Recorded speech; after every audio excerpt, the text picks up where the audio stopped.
Hello my fellow hunters. The last day was very hard grinding. I have to grind it 5 attack jewels and 5 critical eye jewels. That was a lot of time I needed, but finally I was able to craft the 3 best raw switch axes in the game. I already showed you the build with the Semper Tyrannis X2 from Diablos, the best possible build with the Knight's Crescent, and now I also crafted the Magna Malus switch axe with the power file, and I created the best possible DPS set. The bad thing when you're using Magna Malus switch axe is wait a second please. You have to use a lot of export jewels and you don't have so much place for other stuff. So on the set we only have 4 skills.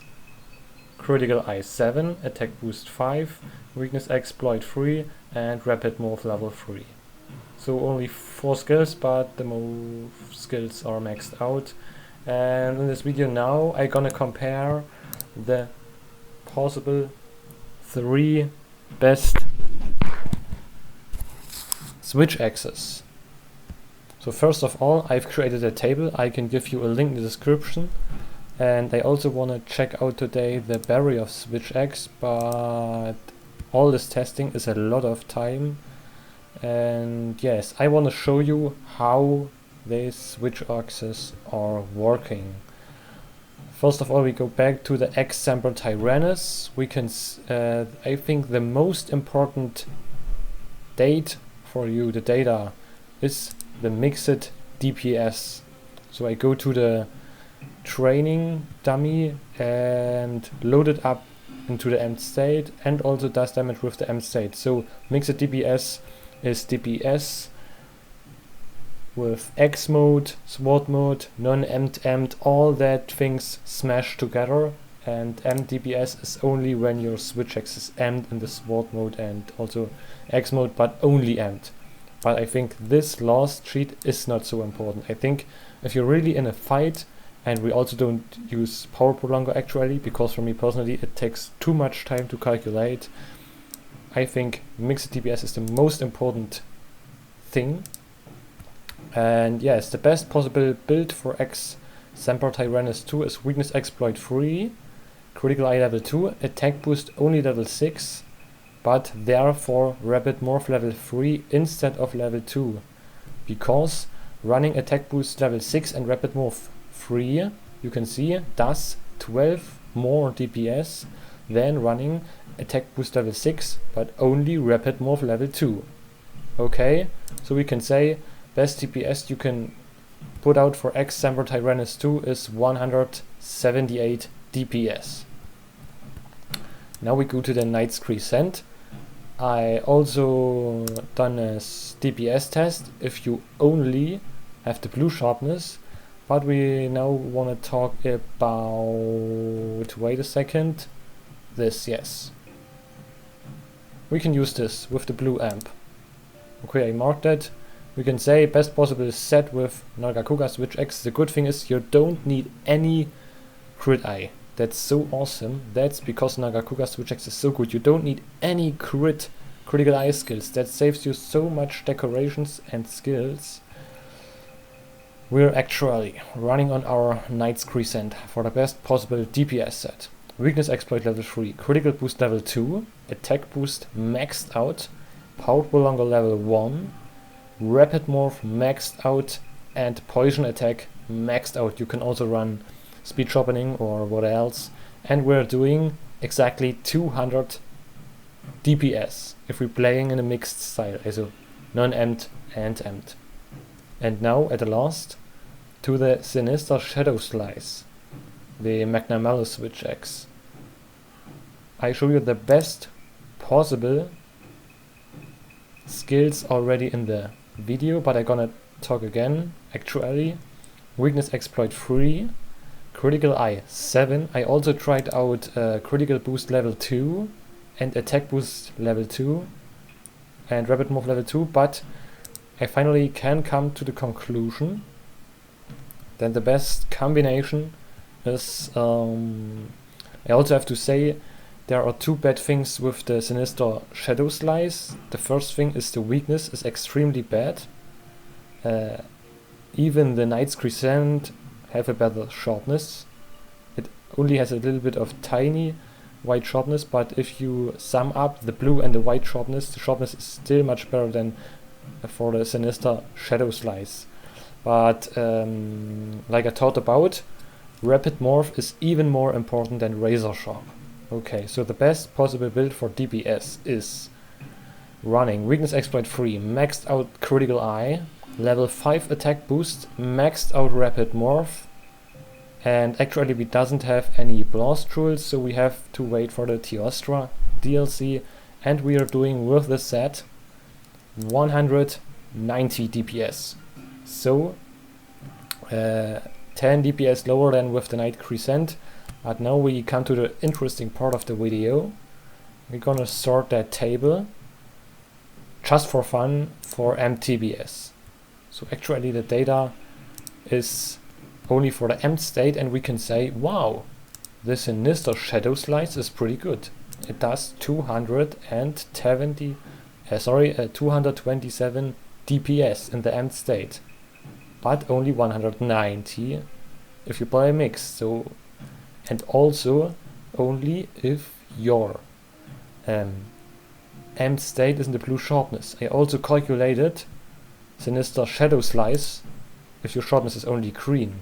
And you can see if your sharpness is green, your DPS falls down to only 206 amp DPS. And now you can see, even if the Knight's Crescent sharpness is only blue, we know the best sharpness is white, but if it's only blue, it's still better than the Sinister Shadow Slice, and even in M state. We also have to say that there's a power file on the Sinister Shadow Slice. So we do one thing, we're gonna smash the Sinister Shadow Slice together and wanna see the difference. Okay, let's have a second. We're gonna grab that stuff, sorry, that's wrong. Okay, we're gonna grab that stuff, this line, okay?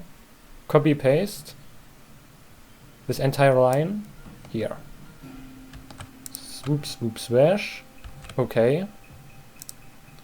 Mix it some as a shape and we write 50 of blue sharpness and 50 of green. Okay. And now we will take the average. We will see, okay, let's smash together these two cells of the green amp and the blue amp from the Sinister Shadow Slice. Boom. Oh, sorry, I have forgotten to divide it into two. Yes, okay. And now we can say, ooh, our end state falls down to 216. Okay. What's happened? We're gonna go back and sort with mixed DPS. We only actually compare Knight's Crescent and the Sinister Shadow Slice, but mixed sharpness, because the sharpness is so bad. And we don't wanna run Razor Sharp because it's not good enough for DPS output. Okay, let's compare these two. Sorry, what is wrong? Have a second, please. Okay. Now let's gonna compare these two together. The Knight's Crescent, but only with blue sharpness. We all know there's natural white, but I wanna go a little bit down and say, okay, we only play with blue sharpness, and Sinister Shadow Slice, but we divide the blue and the green sharpness into half, because Sinister Shadow Slice has pretty much bad sharpness. Maybe we can play a little bit of handicraft when Kushla the Aurora DLC comes out, but we can say, okay, mixed DPS.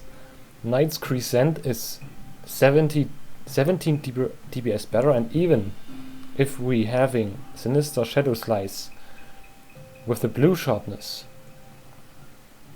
Nargacuga with only blue sharpness, we know it's had white sharpness, still 10 DPS more.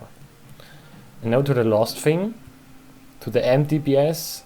I'm not a friend of that, but just for your information, we can say, okay, let's check out Knight's Crescent and Sinister Shadow Slice with mixed sharpness, and Knight's Crescent with natural sharpness, okay. And also in M state, we know Sinister Shadow Slice has a power fire, so they are pretty good, but only nearly the same damage. Only a tiny little bit more, but we also have to also say that it takes a lot of time, maybe about 30 seconds to load up your gauge. And with the Knight's Crescent only maybe 2 seconds or so. Not even 2 seconds. And I personally want to show you with this sheet that from the raw weapons I actually doesn't have tested any elemental weapons, so please keep that in mind. For the raw weapons, I personally think that Knight's Crescent is still the best because we don't need any power prolonger. If you still want to say, okay, I just want to use Sinister Shadow Slice,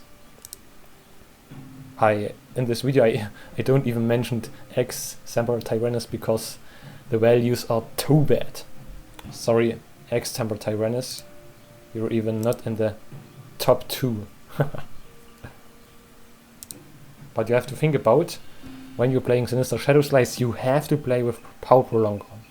And if you slot in Power Prolonger, you lose your crit skills either, or your attack boost. And then you do even less damage. So I personally create Knight's Crescent, still the best switch axe in the entire game until yet, version 1.12.